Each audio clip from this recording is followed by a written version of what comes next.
두 사도가 1차 선교 여행을 마치고 안디옥 교회에 머물러 있었습니다. 한참 머물러 있었다라고 성경이 기록하고 있죠.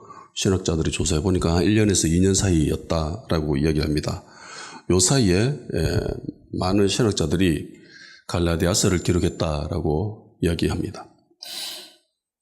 근데 요 시기에 어떤 사람들이 유대로부터 내려와서 안디옥 교회의 성도들을 가르쳤다라고 이야기하죠. 성경은 이 사람들을 어떤 사람들이라고 이야기합니다. 성경이 어떤 사람들이라고 이야기한다는 것은 이게 뉘앙스가 그렇게 곱지 않죠. 이들을 향한 시선이 그렇게 마냥 곱지는 않습니다. 굉장히 좀 심상치 않다라는 것을 보여줍니다. 당연히 이들은 이상한 것을 가르쳤지요. 이들은 믿는 사람들이었습니다. 교회 구성원이었습니다. 근데 이들의 이야기는 모세의 법대로 할례를 받아야만 구원을 받을 수 있다라고 이야기를 합니다. 이걸 가르쳤다라고 하죠. 주장한 것이 아니라 이것을 주제로 해서 가르침을 했다라는 거죠. 뭐든 그렇습니다. 사람이 무엇을 가르칠 때는요, 반드시 학문이 쌓여야 되고요, 조직적이어야 되고요, 체계적이어야 됩니다. 그래야 가르칠 수 있습니다. 정보는 가르치는 것이 아니죠. 정보는 그냥 전달하는 겁니다. 근데 이 사람들은 전달의 수준을 뛰어넘었다는 거죠. 지식의 전파 단순히 그냥 정보를 나눠주고 듣게 하는 이 정도가 아니라 사람들을 가르쳤다라는 거예요. 이거는 굉장히 무서운 일입니다. 많은 사람들이 이단에 빠지는 거, 신천지에 빠지고 뭐 이상한 데 빠지는 사람들, 저 사람들 뭐 기도 많이 해가지고 능력이 많이 나타나서 그런갑다. 영적인 능력이 대단한갑다. 라고 생각하는데 실상은 아닙니다. 실상은 가르침에 빠진 거예요. 이단의 가르침에 빠져서 이단에 속하게 된 겁니다. 그러니까 가르침은 굉장히 무서운 거죠. 한 인간이 태어나서 일생을 살아가면서 가르침 받는 세월이 얼마 정도 될까요? 오래 산다 칩시다. 그래서 100세까지 산다고 쳐요. 앞으로 충분히 가능한 숫자죠. 100세 가운데에 인간이 가르침을 받는 기간 거의 25살까지 25살까지 인간은 가르침을 받죠. 그러니까 인생의 4분의 1을 가르침 받습니다. 그런데 요즘은 이걸로 택도 없지요. 평생교육이라고 합니다. 그러니까 어떻게 배웠느냐에 따라서 그 사람이 어떠함이 결정되어져 버립니다. 공부 잘하고 잘 가르침 받았으니까 좋은 대학교도 가고, 좋은 대학교도 갔으니까 좋은 직장에 취직하고, 좋은 직장에 취직했으니까 돈 많이 벌고 성공하고 출세하고, 모든 세상 사람들이 꿈꾸던 그런 경로를 만들어주는 것이 가르침이죠. 가르침입니다. 가르침은 굉장히 중요합니다. 학교에서 우리가 뭐 배웁니까? 가르침 배우죠. 잘 배우는 거. 그러니까 모든 가르침에는 체계가 형성되어 주받고 조직적일 수밖에 없습니다. 이게 아니면 이거는 가르침이 아니에요.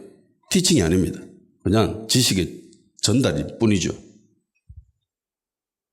그리고 이 가르침을 잘 받게 되면 굉장히 강력한 힘을 지니게 됩니다. 중국의 공산당 국共내전이 벌어졌을 때는 게임이 안 됐습니다. 국민당과 공산당은 게임이 안 됐습니다. 숫자상으로도 그렇고요. 군사력에서도 그렇고요. 모든 면에서 국민당이 압도적이었습니다. 미국의 지원도 받았었고. 물론 공산당도 소련의 지원을 받았지만은 이게 게임이 됩니까? 거의 멸절 직전까지 갔었어요. 근데 거기서 어떤 기회를 통해서 이렇게 무사히 도망치게 됐거든요. 거기서 도움을 받고 술을 마셨는 게 마오타이입니다. 그래서 마오타이가 그렇게 유명하게 된 거예요. 물론 술 자체도 좋았겠죠. 두 진영 간의 차이는 결국은 공산당이 이겼잖아요. 그래서 국민당은 대만으로 쫓겨났습니다. 도망쳤죠. 결국은 두 그룹의 차이는 하나밖에 없습니다. 가르침.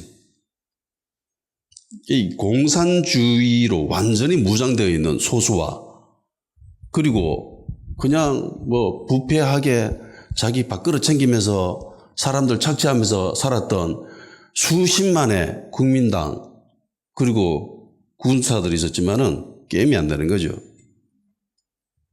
이게 졌어요. 가르침은 굉장히 강력한 영향력이 있습니다. 복음도 가르침이거든요. 바울이 안디옥 가가지고 왜 그 오랜 시간 동안 머물러 있었습니까?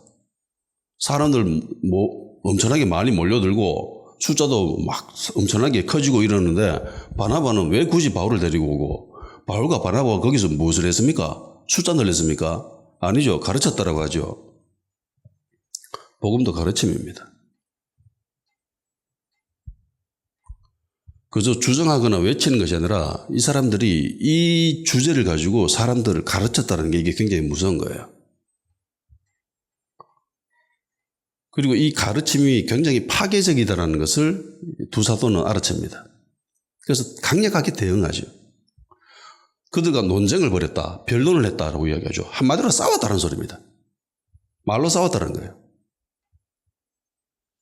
그냥 보고 있지 않았다라는 거예요.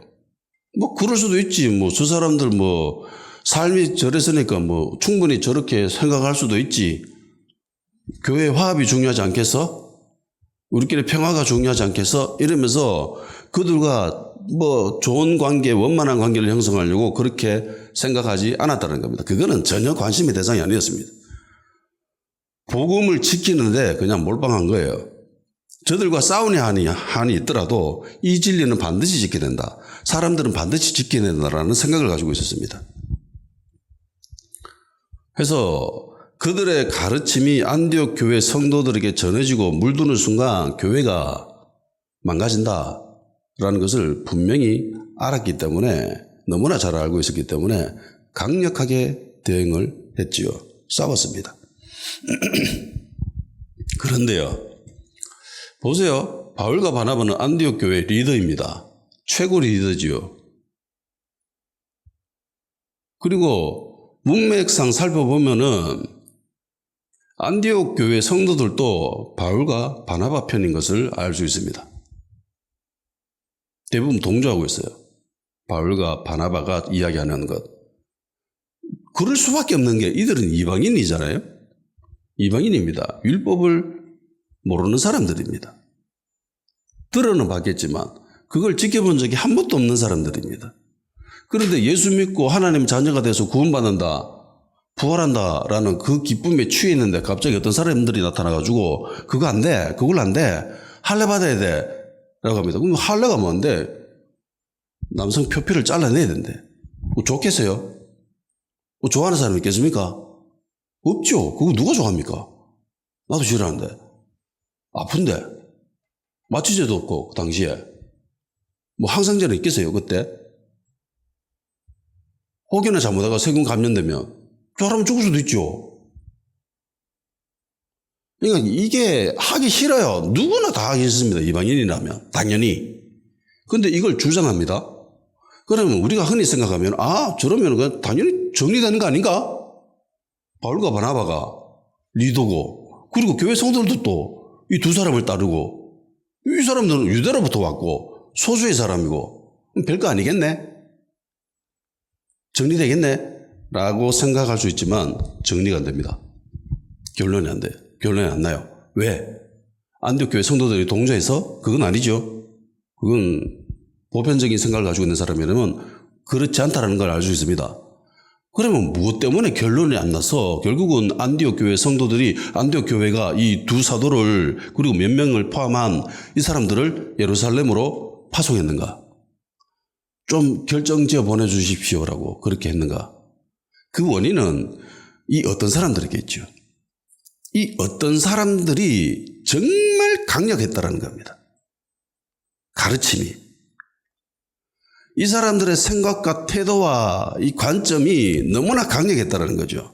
너무나 힘이 있었고 파괴적이었고 마치 공산당을 주장했던 모택당을 가지고 그런 것처럼 엄청나게 강력했다는 겁니다.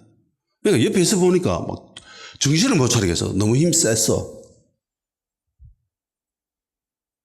분명히 이게 맞는데 이게 맞다라고 생각하는데 너무 강력하게 주장하니까 너무 힘이 세니까 미친 듯이 그렇게 이야기하니까 야 이거 뭐 이상하다. 안 된다.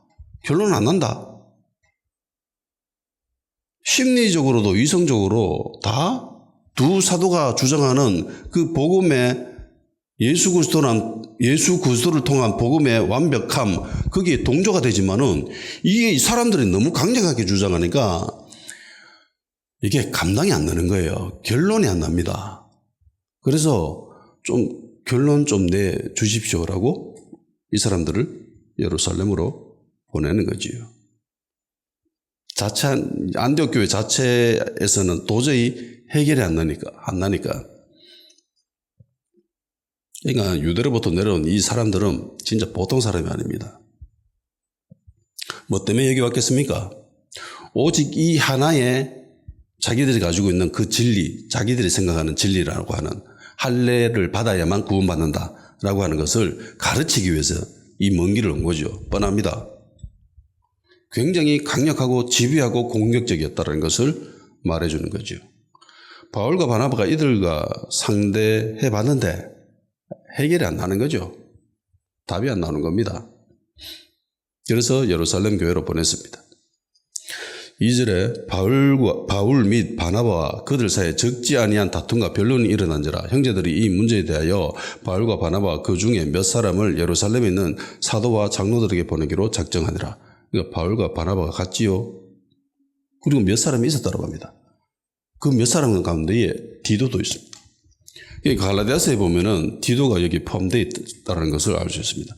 갈라디아서 2장 1절 14년 후에 내가 바나바와 함께 디도를 데리고 다시 예루살렘에 올라갔더니 디도가 함께 갔지요. 그럼 갈라디아서에서도 이 사람들의 모습이 나올 수 있겠죠. 이 사람들의 모습들이 나옵니다. 갈라디아서 1장에는 바울이 다른 복음에 대해서 굉장히 경계를 해야 된다라고 이야기합니다. 갈라디아서 1장 7절에서 9절입니다. 다른 복음은 없나니 다만 어떤 사람들이 너희를 교란하여 그리스도의 복음을 변하게 하려 함이라. 여기 나오지 어떤 사람, 본문에 나오는 어떤 사람. 8절 그러나 우리나 혹 하늘로부터 온 천사라도 우리가 너에게 전한 복음 외에 다른 복음을 전하면 저주를 받을지어다. 천사라 할지라도 다른 복음을 전하면, 그러니까 예수 그리스도로 통한 완벽한 복음, 완벽한 구원, 그거 이외에 다른 것들 이야기하는 사람이 있으면 그게 혹 천사라 할지라도 그거 가짜라는 거죠. 저주받아 마땅하다라고 이야기합니다. 9절 우리가 전에 말하였거니와 내가 지금 다시 말하노니 만일 누구든지 너희가 받은 것 외에 다른 복음을 전하면 저주를 받을지어다. 저주를 받을지어다. 하나님께 저주받은 사람 구원받지 못하는 거죠. 다른 복음에 대해서 굉장히 강조하죠. 이 사람들 조심해야 된다. 절대로 받아들이지 마라. 그러니까 다른 복음이 뭐겠습니까? 할례 받아야 구원받을 수 있다. 그러니까 인간의 행위로 무엇을 해야 구원받을 수 있다. 라고 하는 것들이죠. 율법의 중요성을 주장했던 이들이 바울은 이 사람들을 다른 복음이다 라고 이야기한 겁니다. 그러니까 이 사람들은 예수 믿는 사람들이었습니다. 교회 구성원 중에 한 일부였습니다. 그런데 이들은 예수를 믿음에도 불구하고 할례는 받아야 돼. 할례 안 받으면 구원 못 받아 라고 이야기했던 사람들이죠. 바울은 이들이 이야기하는 것을 다른 복음이다 라고 이야기했고, 그리고 바울은 이 사람들을 거짓 형제다 라고 이야기합니다. 갈라디아서 2장 4절 이는 가만히 들어온 거짓 형제들 때문이라. 그들이 가만히 들어온 것은 그리스도 예수 안에서 우리가 가진 자유를 엿보고 우리를 종으로 삼고자 함이로다. 그러니까 예수 그리스도로 우리는 자유하고 있는데 이 사람들 율법을 들고 와가지고 종살이 하게끔 만들었다는 거죠. 애굽에서 종살이 하고 있었죠. 그죠? 거기서 탈출을 했습니다. 가나안 땅에 들어가죠. 가나안 땅에는 더 이상 종이 아니죠. 노예가 아닙니다. 가나안 땅에 들어가는데 다시 애굽의 종살이를 하려고 한다는 것은 그건 말이 안 되는 일이죠. 그거 싫어서 탈출했는데 다시 거기 들어간다고 하는 거야. 그러니까 예수님으로 통한 완벽한 구원, 복음이 있는데 야 그걸로 안 돼. 그걸로 부족해. 할례를 받아야 돼. 모세의 율법을 지켜야 돼. 라고 한다는 거는 이건 말이 안 되는 거죠. 예수님이 이 땅에 내려오셔서 독생자이시고 하나님이신 그 자체이신 분이 이 땅에 내려오셔서 한 그 모든 행위를 다 박살내버리는 행위죠. 그걸로 부족해라고 하잖아요. 뭐 이단이 이야기하는 피가름, 이단이 이야기하는 예수님이 십자가에 달리셔서 한 그 모든 것이 다 불완전하다라고 하는 거, 그거 다 헛소리죠. 그 개소리입니다. 예수님은 완벽하게 모든 것을 다 이루신 분이시죠. 그래서 예수님을 믿으로만 우리는 구원받을 수 있습니다. 아멘? 다른 그 어떤 것은 필요하지 않습니다. 물론 이후에 나오는 예수님이 말씀하셨던 주님 제가 주님 이름으로 선지자 노릇하고 뭐 이런저런 했지 않습니까? 라고 이야기했던 사람들, 그리고 열처녀 비유에 관한 그 성 안에 못 들어간 사람들, 그리고 그 이외에 성경에 등장하는 수많은 사람들이 나옵니다. 엄밀하게 이야기하면은요, 장로기 신학적으로 해석을 하면 그 사람들은 믿는 사람이 아니라는 겁니다. 믿는 사람이라면 그렇게 행동할 수가 없다라는 것이 장로교, 그러니까 칼빈 신학이 이야기하는 내용들입니다. 믿는 사람이라면 그렇게 행동할 수가 없다. 그렇게 되어질 수가 없다. 라는 겁니다. 물론 여기에는 여러 가지 뭐 신학적인 진영들마다 이야기들이 있을 수 있습니다. 그렇지만 저는 그것에 동의합니다. 저 사람들은 믿는 사람들이 아니다. 그렇기 때문에 그렇게 행동한다.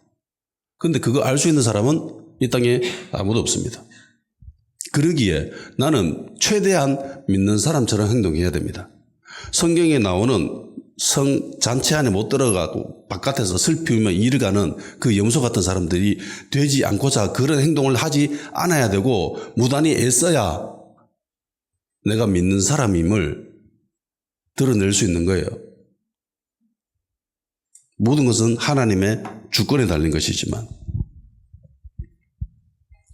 바울은 이 사람들을 거짓 형제다라고 합니다. 교회 구성원으로서 꽤 강력한 영향력을 행사하고 있지만은 바울은 이들을 거짓 형제라고 이야기해요. 이 사람들에 대해서 이렇게 조사해 보면은 교회 공동체 안에서 엄청나게 강력한 영향력을 행사했다는 것을 알 수 있어요. 그럼에도 불구하고 이들은 거짓 형제들입니다. 형제가 아니라는 거죠. 흉내내고 있다는 겁니다. 가짜라는 거예요. 구원 못 받는다는 소리입니다. 바울은 예수님을 믿어도 할례를 받아야 돼, 율법을 지켜야 구원을 받을 수 있어 라고 이야기하는 사람들 향해서 저 사람들은 다른 복음, 예수님의 복음이 아니야, 완전히 다른 거야 라고 이야기하고, 저 사람들은 가짜야, 거짓이야, 거짓 형제들이야 라고 이야기해버리죠. 다른 복음이니까 예수님과 전혀 상관이 없지요. 뭐 유대교의 한 분 바로 그냥 해석해버리면 됩니다. 거짓 형제들이니까 진짜 형제가 아니죠. 성도가 되어질 수가 없습니다. 신학적으로도 여기에는 정말 많은 이야기들이 들어갈 수가 있습니다. 그렇지만 바울이 이야기하는 왜 저들이 다른 복음이 되어지고 거짓 형제가 될 수밖에 없나, 왜 경계를 해야 되냐라는 질문에 대해서 바울 스스로가 주장하는 내용들이 있죠. 갈라디아서 2장 16절, 사람이 어렵게 되는 것은 율법의 행위로 말미암은 말미암음이 아니요 오직 예수 그리스도를 믿음으로 말미암는 줄 알므로 우리도 그리스도 예수를 믿나니 이는 우리가 율법의 행위로서가 아니고 그리스도를 믿음으로써 어렵다 함을 얻으려 함이라. 율법의 행위로서는 어렵다 함을 얻을 육체가 없느니라. 의인은 없나니 한 명도 없다라고 했잖아요. 율법으로 통한 의인을 만들어 보고자 무던히 애쓰고 노력하고 해봤는데 수백 년 동안 천몇백 년 동안 해봤는데 그게 가능하다? 아니요. 한 명도 그 기준에 도달하는 사람이 없었다라는 겁니다. 그래서 불가능하다. 그래서 율법으로는 어렵다 함을 얻을 수 있는 육체가 없구나. 의인이 되어야만 구원받을 수 있죠. 의인이 되지 않으면 구원 못 받습니다. 그래서 우리는 이 땅에 정의와 공의를 이루는데 무단히 애쓰고 노력해야 됩니다. 그렇다고 완벽해지나? 아니죠. 절대로 안 되죠. 예수를 믿음으로. 그러니까 예수를 믿고 정의와 공의를 행하지 않으면 어떻게 되나? 이스라엘 역사가 그걸 말해주지요. 하나님의 자녀였지만 무던히 제사를 드리고 그렇게 했지만 멸망하죠. 왜? 정의와 공의를 행하지 않았기 때문에. 소돔과 고모라가 왜 멸망했죠? 정의와 공의를 행하지 않았기 때문에. 그러니까 예수 믿었다고 안심하면 안 돼요. 예수 믿고 이 땅에 정의와 공의를 누리려고 무던히 애쓰고 노력해야 그게 내가 예수 믿는 사람임을 드러내는 것입니다. 그래야 안전해요. 그래야 흰옷을 입은 거룩한 사람들인 거죠. 주님을 따른 자들입니다. 그러니까 보면 진짜 답답하고 미칠 지경입니다. 예수님을 믿는다고 하면서 교회를 다닌다고 하면서 세상 속에서 정의와 공의를 대항하는 사람들이 있어요. 정의와 공의를 실천해야 하는 것도 모자라가지고 정의를 회방하고 공의를 대적하는 사람들, 그러면서 예수님 믿나라고 하면서 성경 구절을 막 올리고 하는 사람들 보면은 진짜 머리를 쥐때려 버리고 싶습니다. 진짜. 어떻게 그럴 수가 있어? 어떻게 그럴 수가 있어요? 예수 믿는 사람이. 그게 말도 안 되는 짓이거든요.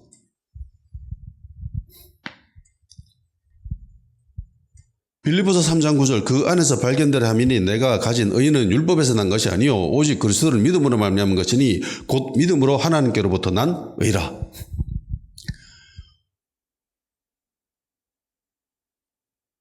당시 이 율법을 굉장히 주장하던 다른 복음을 이야기했던 이 사람들 교회 구성원에서 굉장히 큰 세력으로 형성되어졌습니다.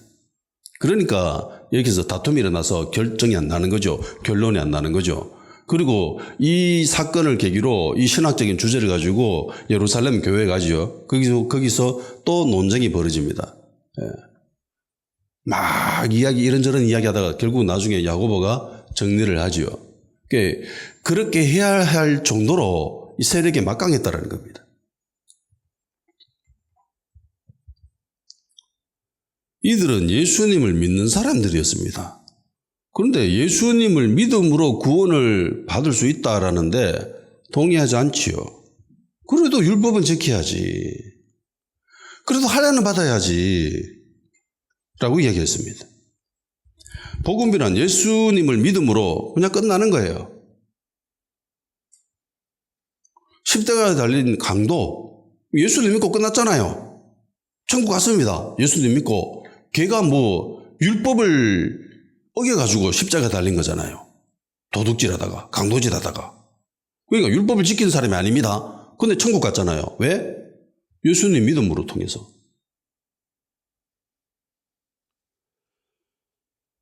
예수님은 율법을 완성하러 오셨죠. 내가 율법의 1.1획도 없애려고 한 게 아니다. 내가 완성하러 왔다. 근데 이들은 예수님도 믿어야 되고 율법도 지켜야 된다라고 생각했습니다. 이래 되면 예수님이 하신 이 땅에 내려오신 그 모든 행위가 부정되어 버리죠. 불완전한 행위가 되어버립니다. 주님이 다 이루었다라고 십자가에 말씀하셨던 그 말씀 자체가 부정해져 버리는 거죠.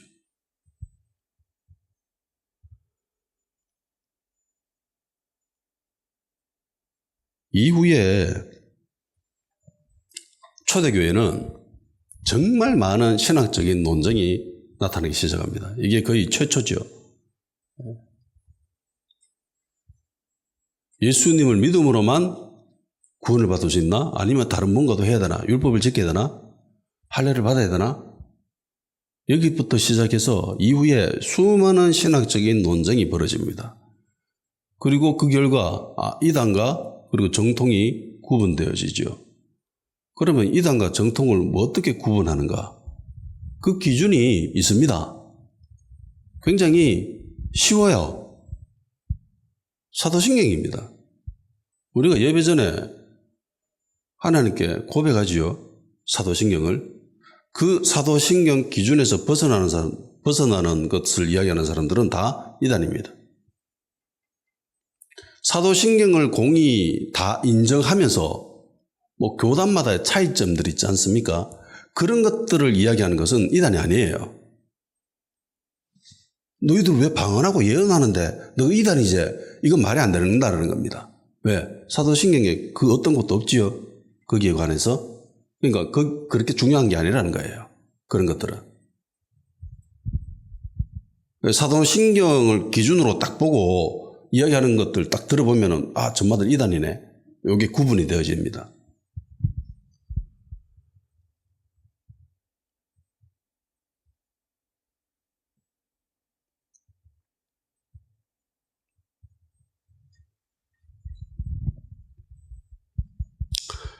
당시 이런 생각을 했던 사람들이 적지 않았다는 것을 알 수 있는데, 당시에는 우리가 지금 가지고 있는 신학적인 체계가 정립되어 있지 않았습니다. 우리는 지금 모든 신학적인 체계들이 갖추어진 시대에 살고 있죠.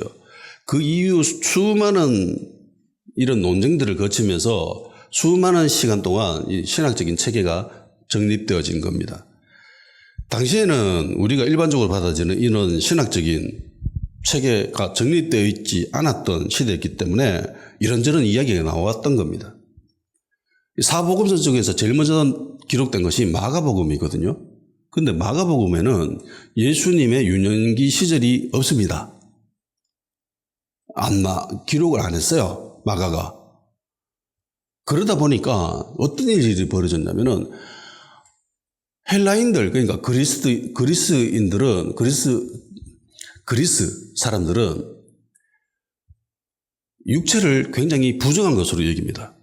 영을 선한 것, 신성한 것. 그래서 구원을 육에서 부정하고 더러운 이 육에서 벗어나는 것을 구원이라 생각했습니다. 이게 영지주의예요. 이분별하는. 그러니까 이것도 영지주의 영향이 있습니다. 교회는 거룩하고 세상은 더럽고 이렇게 딱 구분지어서 이야기하는 그렇게 기도하는 사람들이 간혹 있잖아요. 영지주의적인 관점입니다. 이거 위험한 거예요.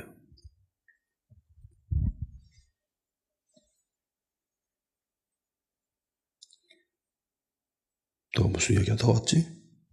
어쨌든 그 이후에 수많은 신학적인 논쟁을 벌이면서 정립한 게 이게 사도신경이에요. 그래서 사도신경만 기준으로 삼고 있으면은 이단에 빠질 일은 없습니다. 이 사건을 계기로 예루살렘에서 공회가 열리게 되죠. 이단 이야기하다가 그렇지. 마가복음에는 예수님의 유년기 시절이 기록되어 있지 않지요. 그래서 이후에 사람들이 어떻게 생각하냐면은 그리스에 있는 사람들, 그러니까 헬라주의 영향이 굉장히 강한 사람들, 이 사람들은 예수님은 신으로 오셨다. 육체를 가지지 않았다라고 이야기했습니다. 그래서 이후에 기록된 복음서에는 예수님의 태어남, 유년기 시절 그걸 기록을 한 거예요. 아니다.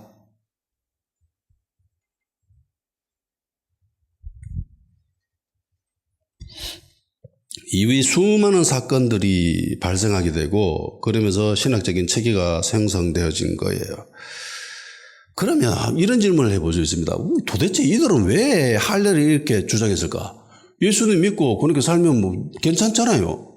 자기도 구원받았고 그렇게 물론 자기들은 할례 받았지만은 굳이 다른 사람들까지 그렇게 할례 받아야 된다고 이야기할 필요는 있겠나? 모세 율법을 지켜야 된다라고 이야기할 필요가 있겠나?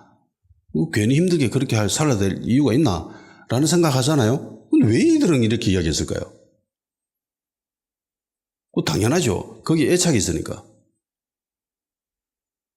할례를 지켜야 한다. 율법을 지켜야 한다. 라는 것에 굉장한 애착을 가지고 있는 사람들입니다. 왜 애착을 가지고 있겠어요? 거기 자기 인생을 걸었기 때문에. 인생에 엄청나게 많은 부분을 거기에 갈아 넣었기 때문에, 율법에 갈아 넣었기 때문에 그렇게 주장할 수 있는 거죠. 아깝잖아요. 평생을 율법을 공부했습니다. 율법을 배웠어요. 근데 예수 믿고 이게 다 필요 없대. 얼마나 아까워요. 그러니까 이야기하는 거죠. 야, 그래도 이거 배워야지 이러면서 막 구약에 있는 것들 끄집어내가지고 이 체계를 형성한 거예요. 예. 그래서 사람들 막 가르치는 거예요. 들어보니 그럴듯하거든. 이단이 이야기하는 것도 들어보세요. 다 그럴듯합니다. 그러니까 수많은 사람들이 거기에 속아 넘어가지. 허무맹랑한 소리를 하는 사람들이 아니에요. 비논리적인 생각을, 그런 것들을 이야기하는 사람들 아닙니다. 굉장히 논리적이고 자기 나름대로 체계가 갖춰져 있습니다. 그래서 그 체계 안에 들어가 버리면 힘들어지는 거예요. 들어가기 전에 끄집어내야 됩니다. 그래서 이단에 빠진 사람은 상종하지 말라고 하죠. 성경은. 괜히 건드리지 말라고 합니다. 한두 번 이야기해보고 안 되면 떠나라고 하죠. 상종하지 말라고 합니다. 관계 맺지 말라고 합니다. 왜? 그 체계 안에 빠져버리면 힘듭니다.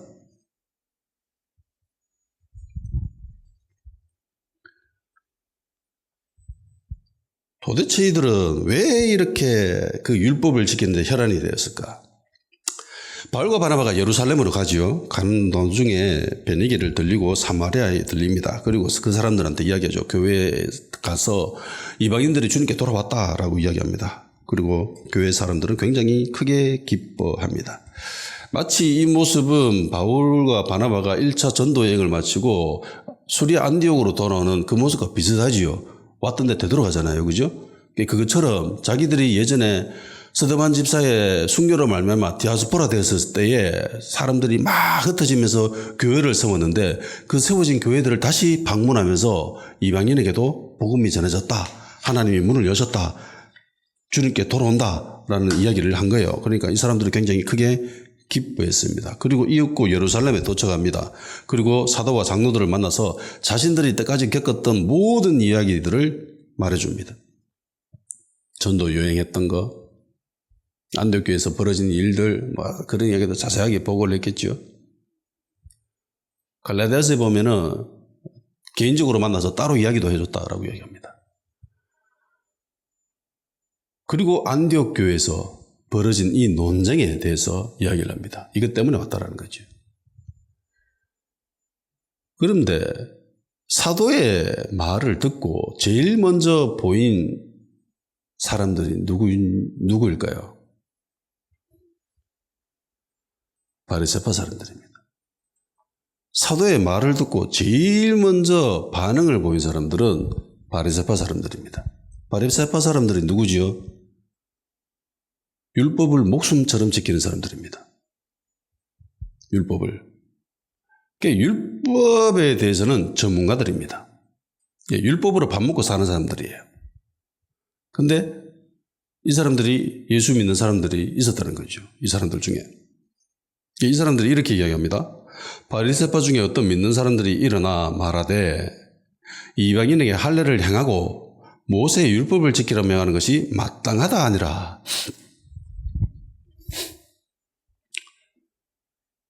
더 강력해집니다. 안디옥 교회에 올라온 이 어떤 사람들은 할례를 받아야 된다라고 얘기합니다.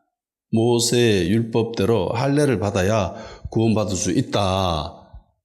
할례 못 받으면 구원 못 받지라고 이야기했습니다. 근데 여기 예루살렘에 있는 이 바리새파 사람들은 할례도 받아야 되고 모세의 율법도 지켜야지. 이거 마땅해 라고 합니다. 원래 이게 반드시 해야 된다는 게 있습니다. 영어 성경에도 must be가 있습니다. must be. 무조건 해야 된다는 거예요. 예수님도 믿어야 되고 할례도 받아야 되고 율법도 지켜야 돼. 무조건. 반드시. 그러면 안디옥에 올라온 이 사람들, 이 어떤 사람들이 할례 받는 것으로 만족했을까요? 저는 이 사람들이 할례 받는 것으로 만족하지 않았다고 생각합니다. 할례 받으면 그 다음에 또 모세의 율법을 이야기했겠죠. 모세의 율법도 지켜야 된다. 마귀가 하는 짓이 약간 이래 비슷합니다. 틈 보이면 틈으로 삐집고 들어가지고 먹이를 싹 던지고 먹이 물면 더 많은 것들을 요구하고 막 그러지요. 어쨌든 안디옥에 올라온 이 어떤 사람들보다 예루살렘에 있었던 이 바리새파 사람들이 훨씬 더 강력한 것을 요구하죠. 율법도 지켜야 된다. 무조건 해야 된다. 그러니까 안디옥에 올라온 이 어떤 사람들도 바리새파 사람들이죠. 대부분이 바리새파 사람들입니다. 바리새파 사람 아니면 율법에 대해서 이렇게 목숨 거는 사람들이 없습니다. 그러면 이 바리새파 사람들은 누구인가? 율법에 대해서 굉장한 애착을 가지고 있는 사람들이죠. 율법 준수에 대해서 가장 철저하고 깊이 있게 다루는 사람들이 이 바리새파 사람들입니다. 다른 유대 사람들보다 율법에 대해서 더 진심이었고 철저하게 처절하게 지키는 사람들이 바리새파 사람들이죠. 이걸로 밥 먹고 살았습니다. 예수님은 바리새파 사람들을 향해서 너희들은 돈 좋아한다라고 이야기합니다. 그러니까 이들이 실상 율법에 대해서 이야기는 하지만 속에는 돈을 사랑했습니다. 그러니까 율법으로 밥 먹고 사는 사람들이에요. 설교로 밥 먹고 사는 사람들, 목회로 밥 먹고 사는 사람들, 여기에 중점을 가지고 있는 사람들 일이 있죠. 그들은 목자가 아니죠. 그죠? 도둑들입니다.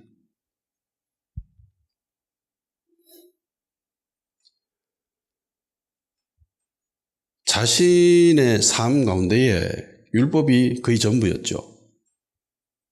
율법을 배우고 율법을 지키고 사람들한테 율법을 가르쳤던 사람들이 바리새파 사람들입니다. 근데 바울도 바리새파죠. 네, 바울도 바리새파 사람들입니다. 바리새파 사람들 중에 순도로 따지면 바울이 더 높죠. 여기에 있는 그 어떤 사람들보다 순도로 따지면 이 바울이 짱입니다. 자기 스스로 자랑하잖아요. 히브리인 중에 히브리인이고 자기는 율법을 다 지켰다고 하면서 막 자랑합니다. 빌립보서 3장 4절 9절 그러나 나도 육체를 신뢰만 하면 만일 누구든지 다른 이가 육체를 신뢰할 것이 있는 줄 생각하면 나는 더욱 그러하니 내가 8일 만에 할례를 받고 이스라엘 족속이요 베냐민 지파요 히브리인 중에 히브리요 율법으로는 바리새인이요 열심으로는 교회를 박해하고 율법의 의로는 흠이 없는 자라. 그러나 무엇이든지 내게 유익한 것을 내가 그리스도를 위하여 다 해로 여길 뿐 아니라 또한 모든 것을 해로 여기면 내 주 그리스도 예수를 아는 지식이 가장 고상하기 때문이라. 내가 그를 위하여 모든 것을 잃어버리고 배설물로 여기면 그리스도를 얻고 그 안에서 발견을 하미니 내가 가진 의는 율법에서 난 것이 아니요 오직 그리스도를 믿음으로 말미암은 것이니 곧 믿음으로 하나님께로부터 난 의라. 그러니까 자기 스스로 엄청나게 자랑하죠. 율법으로는 흠이 없다. 완벽하다. 자랑할 만하면 내보다 더 자랑할 사람이 없다라고 스스로 이야기합니다. 근데 난 그 모든 걸 배설물로 여긴다. 그러니까 똑같이 바리새파 사람들인데 바울은 율법에 대해서 부정적으로 이야기합니다. 바울 서신서를 보면 부정적으로 이야기해요.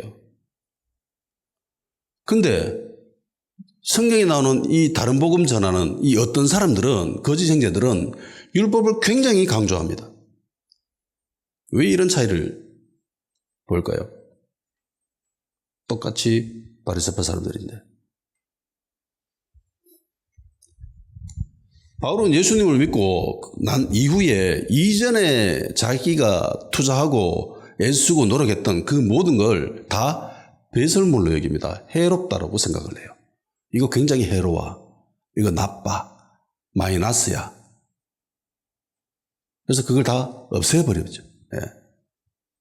내려놔 버립니다. 배설물로 여기죠. 바울은 그걸 포기해야 예수를 얻을 수 있다라고 이야기합니다. 그러니까 예수님이 말씀하셨던 천국 비유, 밭의 감추인 보아와 딱 맞아 떨어지는 사람이 바울이지요. 다 팔아버리고 그거 하나 사잖아요. 그거 딱 쥐잖아요. 바울이 자랑할 수 있는 그 수많은 것들 다 포기해버리고 야 이거 똥오줌이야 라고 해버리면서 예수님만 딱 쥐고 있는 거죠. 그리고 예수님만 자랑합니다. 예전에 모든 사람들이 명예롭다 생각하고 대단하다고 생각했던 그 모든 것들을 다 내던져 버립니다. 저거 똥오줌이야 라고 해버리면서. 그런데 이들은 그러지 못한 거죠. 마치 이거는 예수님을 따르려고 했었던 부자 젊은 청년 관원의 모습과도 유사합니다. 예수님이 대놓고 그거 다 내려놓고 다 팔아가 가는 사람들 나눠주고 나를 따르라 하니까 못 따라갔던 것이지, 만일에 그 사람이요 예수님을 직접 만난 것이 아니라 사도들로부터 복음을 전해 듣고 교회 구성원이 됐으면 그거 내려놨을까요? 아니요. 안 내려놓죠. 이건 단순히 바리새파 사람들만을 이야기하는 게 아닙니다. 모든 사람들이 여기에 해당이 돼요. 내 자신도. 남미에 가면은요, 남미에서 가장 강력한 신학을 굉장한 힘을 행사하고 있는 것이 해방신학입니다. 예수님이 이 땅에 오셔서 가난한 자들을 해방시켰다. 노동자들을 해방시켰다. 라고 이야기하는, 주장하는 신학입니다. 그 문화권에 맞는 거죠. 그 사람들 취향에 맞는 거예요. 이게 얼마든지 일어납니다. 재미있는 사실이 있어요. 민족마다 선호하는 교단이 다릅니다. 북유럽 쪽에 오순절 교회가 성장할까요? 성장 안 합니다. 북유럽 쪽, 그러니까 추운 지방에는요, 오순절 교단이 살아남기가 힘듭니다. 거의 없다라고 봐도 돼요. 그러면 더운 지방에는 장로교가 발달할까요? 거의 없어요. 더운 지방에는요, 열대지방, 아열대지방, 아프리카, 동남아, 남미 이쪽 더운 지역이 있죠. 여기에는 장로교단이 길을 못 펴니다. 대부분 큰 세력을 형성하고 있는 것은 오순절 쪽입니다. 순복음, 오순절, 성령 강조하는. 그런데 추운 지방은 대부분 말씀 중심적인 그런 교단이 중심을 자리 잡고 있습니다. 크게 벗어날 수 없어요, 이게. 민족의 기질을 많이 탄다라고도 이야기합니다.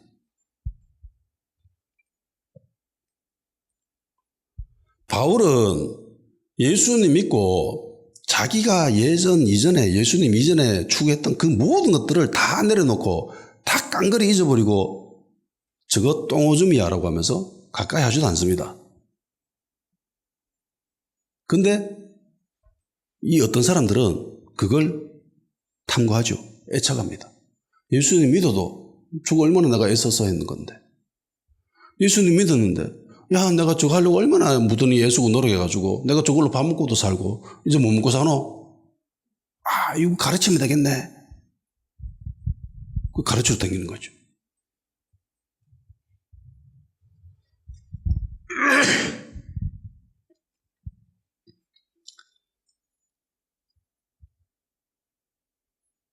안타깝게도 당시에 많은 사람들은 바울처럼 생각하거나 행동하지는 못했습니다.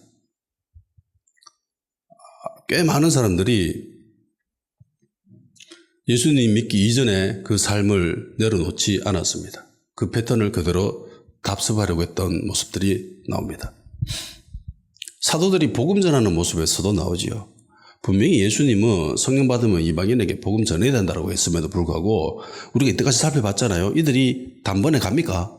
안 가죠. 굉장히 긴 시간 동안 여러 가지 사건을 겪으면서 겨우 이제 우리는 이방인에게로 향하노라 라는 공식적인 선포가 아주 뒤늦게 나타나죠. 분명히 보여줬음에도 불구하고 사건을 여러 가지 겪었잖아요. 고놀라운 사건도 경험하고 여러 가지 수많은 사건들을 겪으면서도 불구하고 공식적으로 못 나가요. 왜? 인간이 그래요. 인간이. 지역마다 그 교단, 선호하는 교단이 다르다는 그런 모습을 봐도 인간의 모습은 그런 부분이 없지 않아 있습니다. 그러니까 옛 사람, 옛 습성, 옛 자아를 쉽사리 내려놓지는 못합니다. 그거 내려놓을 수 있다면 그게 대단한 사람인 거고요. 하나님의 은혜인 거고. 바리새인들은 율법에 자신의 삶을 투자한 사람이죠. 율법에 자신의 삶을 바친 사람들입니다. 그렇게 예수님 믿어도 그거 내려놓기가 쉽지 않았던 거예요.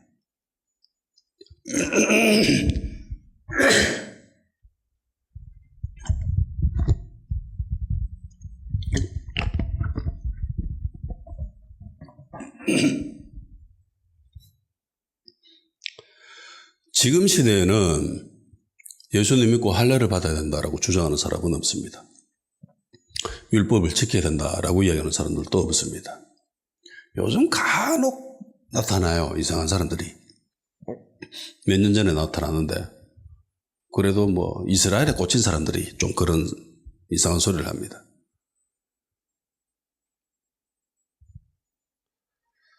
받아들이지 마십시오. 근데 이와 비슷한 패턴은 나타납니다. 우리 안에 옛 사람이 있죠. 옛 자아가 있고 옛 습성들이 있습니다. 내가 어느 부분에 투자하고 부단히 노력했던 그런 분야가 있겠지요. 근데 예수님을 인격적으로 만나고 하나님을 경험하고 난 뒤에 그 사람은 달라져야 됩니다. 그래서 냉정하게 하나님의 눈으로, 예수님의 눈으로 봤을 때 저게 좀 부질없네 라고 생각이 되어지면 그걸 내려놔야 되는데 그걸 내려놓지 못하는 사람들이 참 많습니다. 예수님 믿기 이전에 인권운동 열심히 한 사람이라면 계속 그 영향력을 가지고 있겠지요.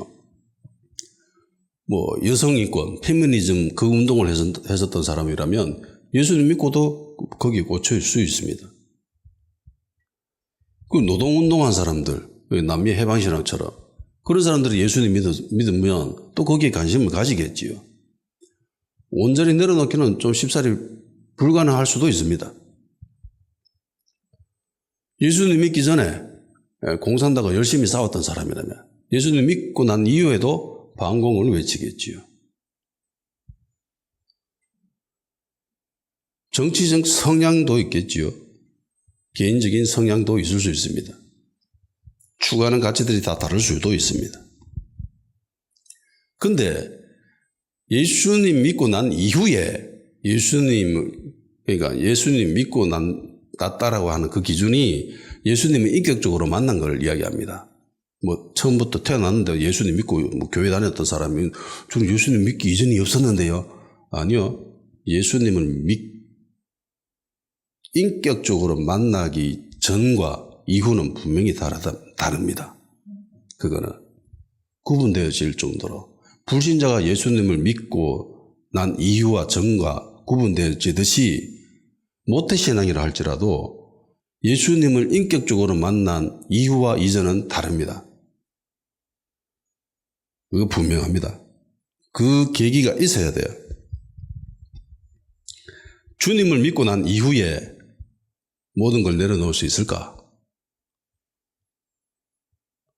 그 성향이 나타날 수도 있습니다. 거기 관심 가질 수도 있습니다.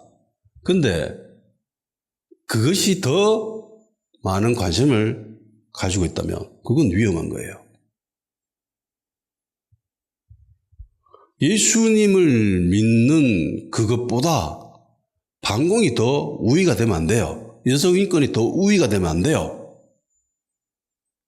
그건 해도 되고 안 해도 그만인 겁니다. 아멘.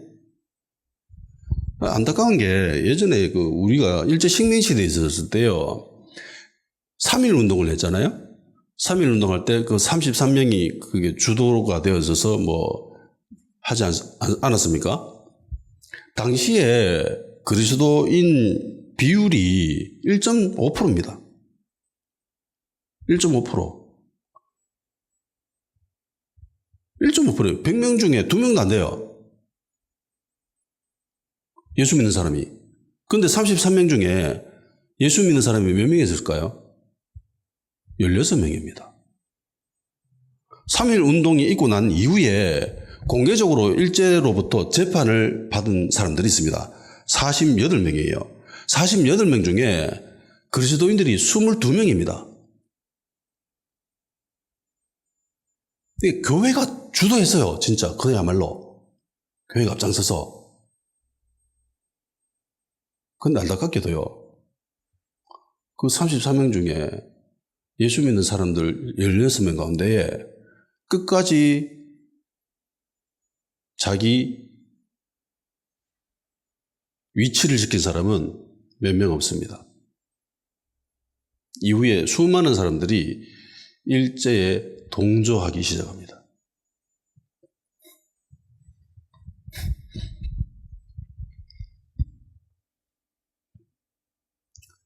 당시에 식민지 시대에 있으면서 많은 사람들이 특히 독립운동을 하려던 사람들이 교회에 많이 왔어요. 예수님 믿고 하나님 은혜로 독립되지 않을까라는 마음에. 물론 그 마음은 좋죠. 저도 무조건 반드시 그렇게 해야 된다라고 생각은 합니다.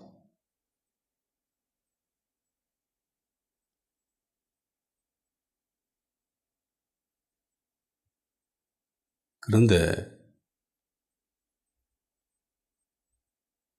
일제 식민지에 동조해서 될까요? 신사참배해도 될까요? 그거 아니죠. 그거 아닙니다. 자기 신앙도 지켜야 되지요. 예수님이 최우선이 되어야 되는 건 분명합니다. 그렇지만 자기가 믿고 있는 바 이 땅에서 정의와 공의를 이루는 그 일에 있어서도 지켜야 하죠. 자기의 이익을 위해서, 교회의 이익을 위해서, 유익을 위해서 그렇게 옮기는 것은 옳지 않다라고 생각을 합니다.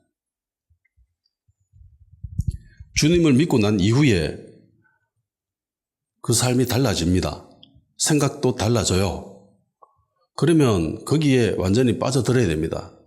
그런데 그러지 못한 사람들이 실상 많다는 것도 현실입니다. 그래서 그 현실이 괴로우면은 도피해버리기도 하죠. 그리고 현실과 타협해버리는 사람들도 많습니다. 예수님이 죽음을 이기셨잖아요. 우리가 두려워할 건 없습니다. 죽으면 죽는 거죠. 죽으면 천국 가고 좋잖아요. 두려워할 게 뭐 있습니까? 쫄 필요가 뭐 있습니까? 내가 세상을 이겨놓으니 담대하라고 했는데 왜 그렇게 두려워하고 무서워하면서. 바리새파 사람들은요, 자기 인생을 율법에 다 쏟은 사람들입니다. 근데 예수님 믿고 보니까 이게 좀 아까워. 이게 너무 아까워. 바울처럼 배설물로 여기기에는 자기가 쏟은 그 에너지와 비용과 시간이 너무 아까워. 그거 갖고 놀러 간 거죠. 그거 갖고 있으려고 한 거죠. 그런 것들이 있을 겁니다. 우리 안에, 내 속에. 일부의 영역에서, 일부의 분야에서 그 모습이 분명히 있어요. 근데 그거 내려놔야 되거든요. 그거 내려놓지 못할 때가 많습니다. 그거 틈주잖아요. 그러면 이 어떤 사람들이 이야기했던 것처럼 처음에는 할례를 이야기했다가 시간 좀 지나면 또 모세 율법을 다 지켜야 돼, 십계명도 지켜야 돼 이러면서 끊임없이 들이밉니다. 넘어가면 안 돼요. 애초에 싹을 잘라버려야 됩니다. 그러니까 예수님으로만 만족하고 예수님만 자랑해야 됩니다. 내 안에 예수님으로만 만족하지 못하는 그 어떤 부분들이 있어요. 그래서 계속 추구하죠. 저것도 사고 뭐 이것도 사고 이러는 사람들이 있고, 명예를 추구하는 사람들이 있고, 학문을 추구하는 사람들도 있고, 사람들의 인기를 추구하는 사람들도 있고 그렇습니다. 그런데 예수님으로만 만족해야 됩니다. 예수님으로만 그냥 기뻐해야 돼요. 우리 안에 이런 죽어지지 못하는, 이 어떤 사람들이 가지고 있는 그 죽어지지 못하는 그런 영역들이 있습니다. 그거 다 죽여버려야 돼요. 죽여야 됩니다. 그래서 바울이 고백하잖아요. 갈라디아서 고백하지 않습니까? 2장 20절에 내가 그리스도와 함께 십자가에 못 박혔나니 그런즉 내가 사는 것이 아니다. 그리스도를 믿는 믿음 안에 사는 것이다. 복음에 죽어지지 못하는 그런 모습이 우리 안에 있습니다. 예. 그거 십자가에 달릴 때 예수님 그거 죽은 것입니다. 그래서 그 사실을 믿으시고 그렇게 행동하는 복된 주님의 사람이길 축원드립니다. 다 같이 기도하는 시간 가지도록 합시다. 주님으로 죽어지게 하소서. 십자가에 달리셨을 때 죽어졌다는 것을 믿음으로 받아들이게 하시옵소서. 나 안에 주님이 아닌 그 어떤 것에 소망을 두고 기쁨을 두는 영역이 있으면 발견케 하시고 내려놓을 수 있는 용기 또한 더하여 주시옵소서.